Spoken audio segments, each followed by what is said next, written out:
Hello and warm welcome to आइए ज्ञान राय। दोस्तों, जैसा आपको पता है कि एसएमई आईपीओ की लाइन लग चुकी है। मान के चलो कि भाई हर दूसरे तीसरे चौथे दिन एसएमई आईपीओ आते जा रहे हैं, लेकिन क्या करें, आईपीओ तो मिलता ही नहीं है। जीएमपी बहुत ज्यादा जा रहे हैं, देख के बहुत अच्छा लगता है कि भाई एसएमई आईपीओ आया है, लेकिन लगाते जा रहे हैं लेकिन मिल ही नहीं रहा है आईपीओ। तो भाई ऐसा क्या करें, ऐसी कौन सी ट्रिक है जिससे आईपीओ मिल जाए?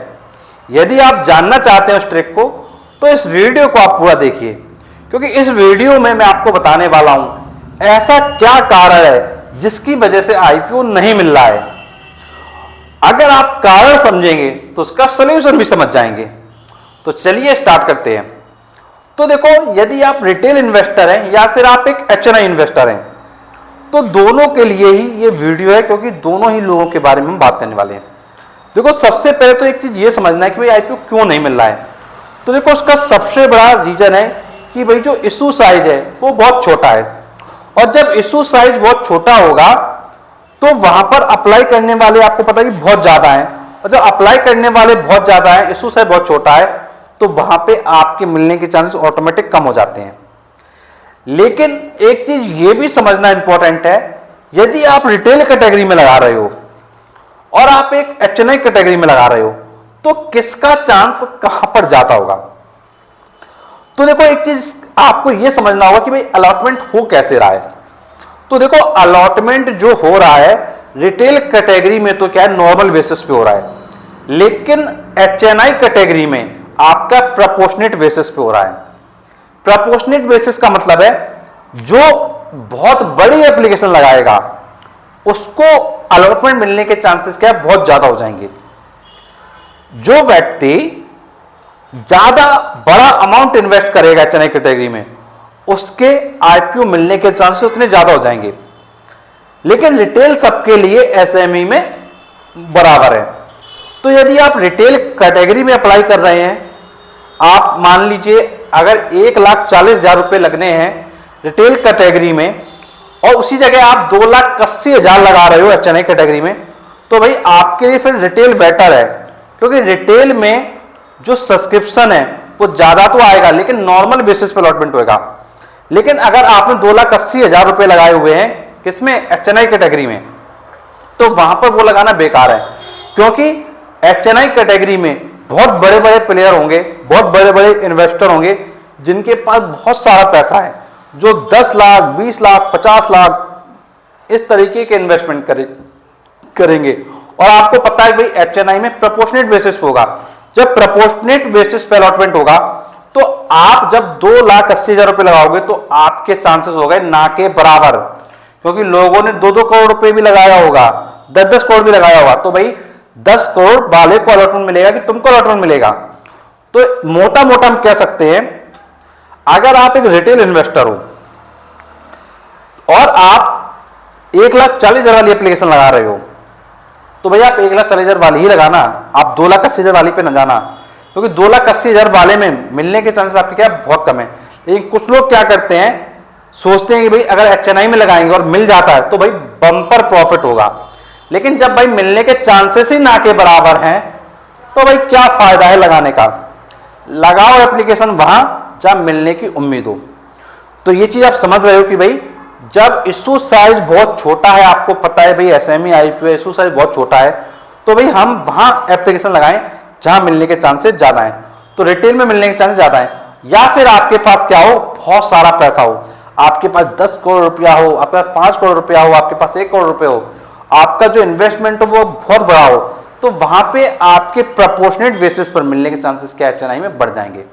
तो ये आपने समझा कि भाई रिटेल किसके लिए बेटर है और एचएनआई किसके लिए बेटर है। और देखो, एसएमई में एक चीज ये ध्यान रखना, जो भी इन्वेस्टमेंट कर रहे हो वहां पे ये चीज अच्छे समझ लो कि कई बार ऐसा भी हो सकता है कि भाई आपको बेचने का मौका ना मिले।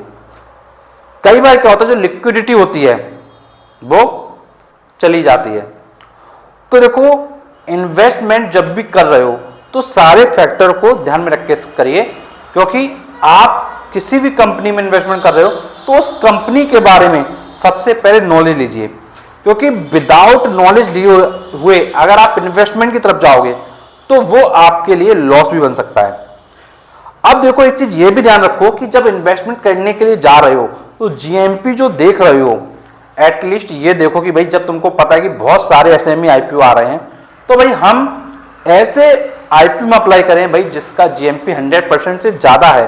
भाई कम जीएमपी वाले पे क्यों जाएं जब ऑलरेडी 100% से ऊपर जीएमपी वाले आईपीओ बहुत सारे हैं।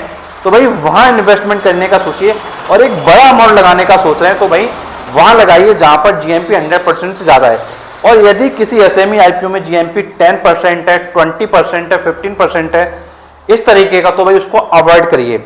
मैं तो भाई एक चीज ये समझता हूं अपनी नॉलेज में कि भाई अगर 50% से कम जीएमपी है तो भाई उस एसएमई आईपीओ को अवॉइड करना ही सबसे बेटर है। क्योंकि कई बार क्या होता है कि भाई जीएमपी तो ज्यादा दिख रहा होता है लेकिन जब तक लिस्टिंग का टाइम आता है तो वो जीएमपी घटकर क्या है 5%, 10% और कई बार निगेटिव में भी चला जाता है। अगर जीएमपी निगेटिव में चला गया आपको लिस्टिंग गेन निगेटिव हो गया तो भाई लेने के देने पड़ जाएंगे। एक कहावत कही जाती है भाई लेने के देने पड़ गए। लेने के देने पड़ गए मतलब सोचा तब प्रॉफिट बनेगा बहुत अच्छा लेकिन लॉस हो गया। ये जब आपको पता है कि भाई एसएमई आईपीओ थोड़ा रिस्की होते हैं तो इसलिए अपने रिस्क को कंट्रोल रखिए।